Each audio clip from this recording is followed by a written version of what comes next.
Your children cannot stay at our beach residence. My sister chuckled while her twins caused chaos in my seaside retreat. This was my dwelling, my $940,000 financial commitment.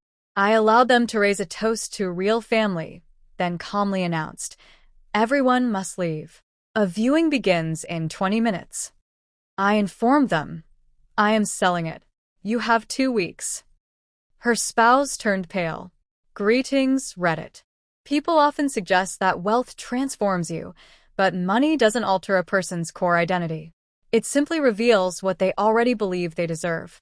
I acquired the Malibu cottage 3 years ago, not to flaunt my success, nor because I needed a holiday spot. I purchased it because I required space, away from noise, from expectations, from being the reliable person everyone depended on but never truly supported. That house was the first thing in my adult life that genuinely felt like mine. It cost $940,000. Every penny was earned by me. Years of working late.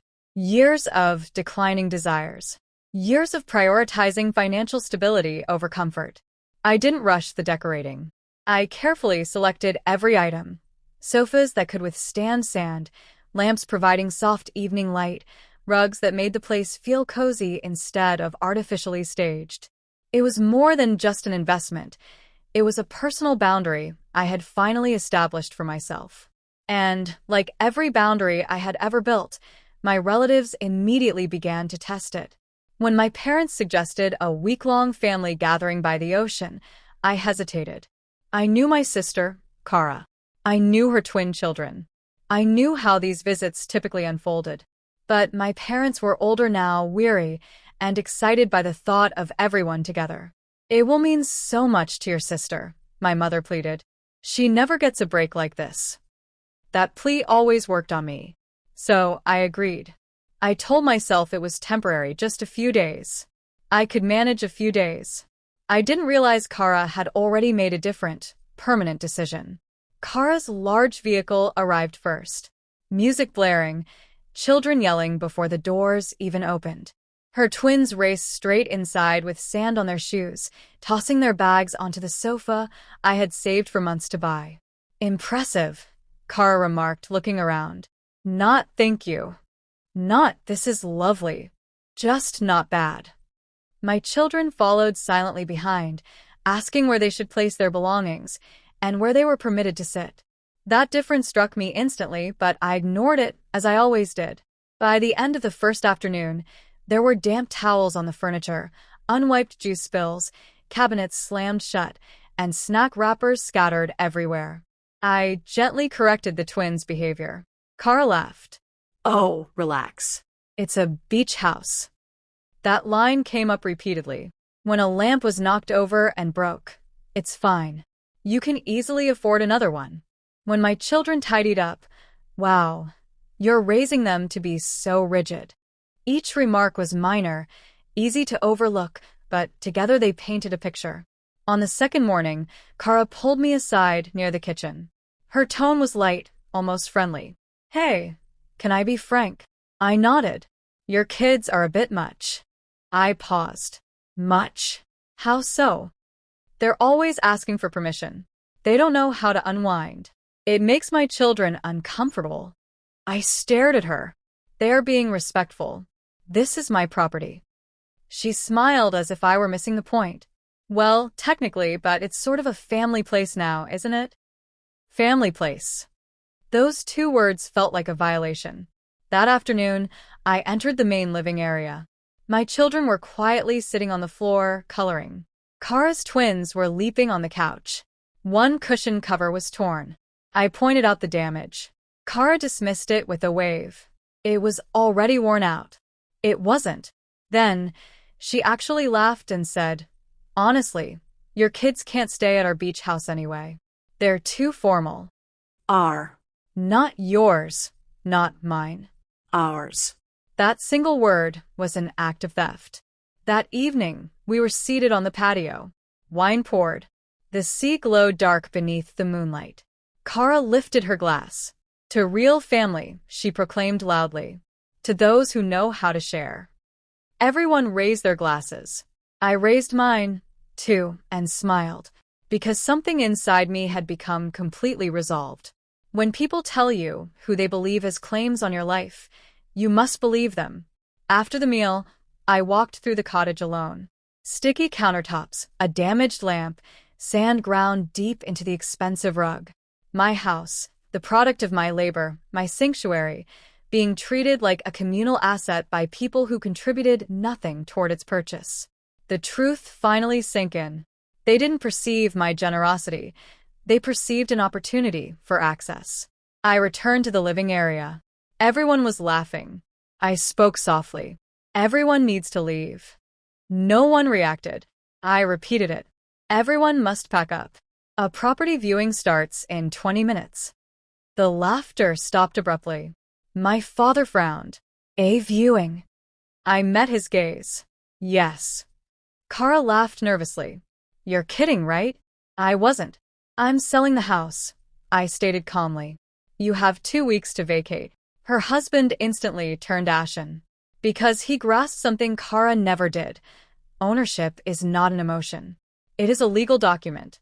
What followed? The panic, the accusation, the hurried packing, the attempts to shift blame, proved precisely why putting that house up for sale was not excessive at all. It was absolutely essential. What ensued was not a dramatic confrontation or a shouting match. It was the kind of quiet decision that completely dismantles everything people had taken for granted. After I announced the sale, after the phrase "I'm selling" hung in the air, no one moved right away. The ocean continued to crash in the background, steady and uncaring, as if it had foreseen this exact moment long before I had. My father began to speak, then stopped himself. Kara stared at me as if I had uttered an alien language. Her husband kept his eyes on the floor, doing mental calculations. You can't be serious, Kara finally said, forcing another laugh. But this time it was empty. I already contacted the agent. I replied calmly. She's on her way. That viewing tonight is the first. That's when the atmosphere completely changed, because a joke ceases to be funny when reality hits. Wait, my mother said, her voice suddenly strained. You already did what? I listed the property. I repeated, digitally. My father's face hardened. You did this without discussing it with us. I nodded. You have been speaking over me for years. This time, I did not ask for permission. Kara's smile evaporated. This is outrageous, she snapped. You're overreacting to one little comment. I looked at her. One comment didn't damage my home. One comment didn't assert ownership. One comment didn't decide my children were unwelcome. She sneered. You're acting as if we committed a robbery. No, I said quietly. You acted as if you already owned it. Her husband finally looked up. How quickly is this going to happen? He asked. I answered without hesitation. 2 weeks. That is how long you have to find alternative accommodation. His face turned ghost white, because unlike Kara, he understood figures, deadlines, and legal facts. Suddenly, everyone offered solutions. Oh, we'll cover the damage. The children didn't mean it. We were only fooling around. You know how Kara is. Every excuse tumbled out quickly. I listened to it all. Then I shook my head. This is not about replacing a sofa or a lamp, I said. This is about the fact that all of you felt entitled to tell my children they didn't belong in my house. My mother reached out for my arm. You didn't need to go this far. I gently withdrew my arm. Yes, I said. I did. She looked utterly stunned. I don't think she had ever heard me speak with such finality before. My father asked quietly, so this is the end. You're simply cutting us off. I reflected on it. On years of suppressing my discomfort. On being labeled successful, so no one felt bad about taking from me. On smiling through disrespect for the sake of family. No, I answered honestly. I'm finished pretending. That statement hit them harder than any angry outburst could have. They packed quickly, not with noise or anger, but with palpable anxiety. Suitcases were slammed. Arguments were whispered. Kara was furious at her husband for not supporting her. My parents lingered. Dad looked around the cottage. He truly observed it this time. You put a significant amount of effort into this place, he commented. Yes, I replied. And you treated it as if it were disposable. He offered no counterargument. They departed shortly thereafter. When their vehicle lights faded into the distance, the house fell silent. Just the ocean and just me. And for the first time since acquiring that cottage, I didn't feel obligated to share my peace with people who didn't respect it. The consequences came swiftly. Phone calls, messages, opinions from extended relatives delivered like judgments. Some called me excessive. Some said I was a different person. They were correct. I had changed. The real estate agent walked through the following day.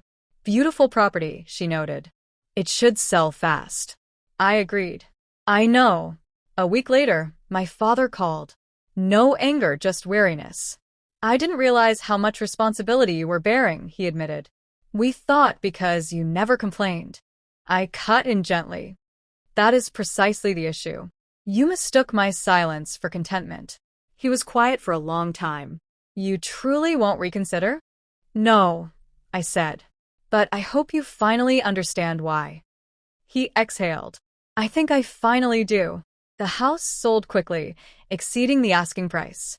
When I signed the closing papers, I didn't feel triumphant. I felt liberated. That cottage had taught me something invaluable, who respected me, who felt entitled to me, and who confused familial bonds with ownership. Months later, Kara tried to make a joke of it. You really caused a huge fuss over a holiday home. I looked at her calmly. No, I stated. I went honest. She didn't laugh because she understood. The moment I stopped confusing generosity with obligation was the moment I took back my own life. Some people don't lose you because you are unkind. They lose you because you finally decide you are no longer available to be exploited.